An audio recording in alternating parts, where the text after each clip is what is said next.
del mondo antico e del mondo futuro era rimasta solo la bellezza. E tu? Bienvenue dans le podcast All Poetry. Vous venez d'entendre un extrait du film L'Arabia de Pier Paolo Pasolini.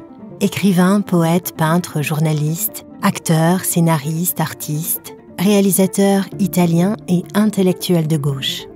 Le film L'Arabia, La Rage en français, est sorti en 1963.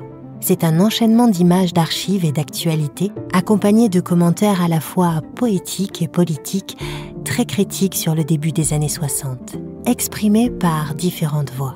Du coup, ce film m'a paru une matière intéressante pour en sortir le premier poème que je voulais vous présenter dans ce premier épisode. Mais également parce qu'il s'agit du premier poème que j'ai travaillé de cette façon-là avec une amie italienne. Pour en revenir au film, on y retrouve ce texte poétique qui évoque Marilyn Monroe, légende et icône hollywoodienne par excellence. Cette référence à Marilyn peut paraître surprenante quand on connaît les discours et le message anticapitaliste que Pasolini va véhiculer à travers ses œuvres.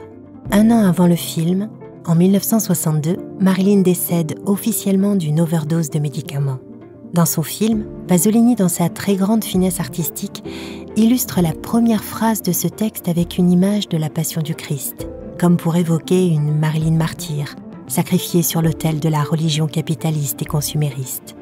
Pasolini reste donc fidèle à sa critique de la société de consommation. Il met en lumière le paradoxe de Marilyn, qui en fut ainsi le symbole tragique malgré elle. Cette petite fille du peuple, dont la beauté a été accaparée et exploitée par le pouvoir.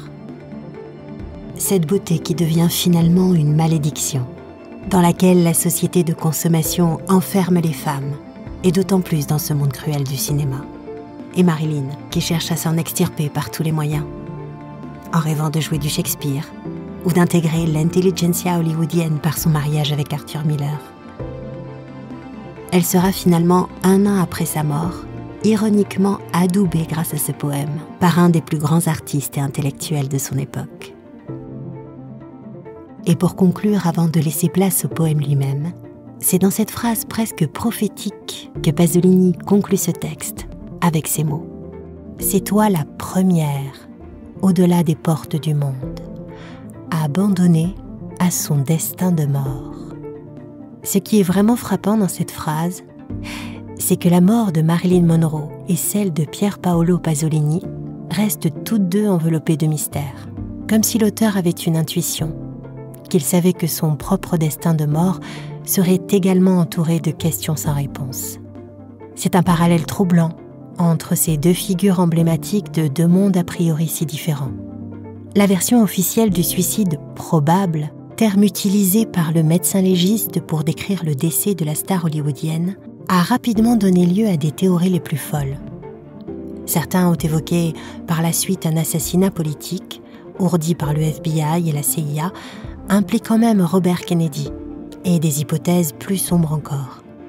Quant à Pasolini, en 1975, il est assassiné sur la plage d'Ostie près de Rome, officiellement par un jeune homme prostitué de 17 ans, Giuseppe Pelozzi, pour une sombre affaire de prestations sexuelles.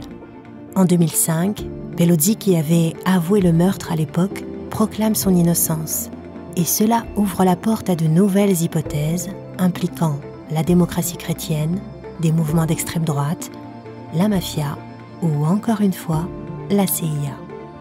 Un voile de mystère plane encore sur la fin tragique de ces deux destins respectifs. Marilyn et Pier Paolo, abandonnés à leur destin de mort, ou les sacrifiés du pouvoir. Mais c'est peut-être ainsi que naissent les légendes. Marilyn, un poème de Pier Paolo Pasolini, 1963. Del mondo antico e del mondo futuro era rimasta solo la bellezza, et tu. Du monde antique et du monde futur n'était resté que la beauté. Et toi, pauvre petite sœur cadette, celle qui écoute derrière ses frères aînés et rit et pleure avec eux pour les imiter et se met leur écharpe, touche en cachette leurs livres, leurs canifs. Toi, petite sœur, la plus petite de toutes, cette beauté tu l'as portée humblement, avec ton âme de fille du petit dello peuple. stupido mondo antico e del feroce mondo futuro. Tu n'as jamais su que tu l'avais, parce que autrement ça n'aurait pas été de la beauté. Il mondo te l'ha insegnata, così la tua bellezza divenne sua. Elle a disparu, comme une poussière d'or. Le monde t'en a donné conscience, ainsi ta beauté est devenue sienne. Du stupide monde antique et du féroce monde futur était restée une beauté qui n'avait pas honte de faire allusion au petit sein de la petite sœur, au petit ventre si aisément dénudé. Et c'est pourquoi c'était de la beauté, celle-là même qu'ont les douces mendiantes noires, les gitanes, les filles de commerçants qui gagnent les concours de beauté à Miami ou à Rome. Per questo era bellezza, la steppe, hanno le dolci mendicanti di colore, le zingare, le vigne dei commercianti, vincitrici ai concorsi a Miami o a Roma. Elle a disparu comme une colombe d'or.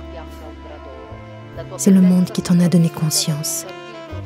Et ainsi ta beauté a cessé d'être beauté. Mais tu continuais à être enfant, idiote comme l'Antiquité, cruelle comme l'avenir.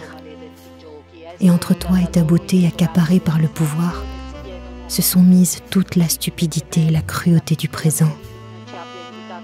Tu l'emportais comme un sourire entre les larmes, impudique par passivité, indécente par obéissance. L'obéissance exige bien des larmes qu'on ravale et de se donner aux autres regards drogués qui demandent leur pitié. Elle a disparu comme une blanche ombre d'or. Ta beauté survivante du monde antique, exigée par le monde futur, accaparée par le monde présent, devint ainsi un mal.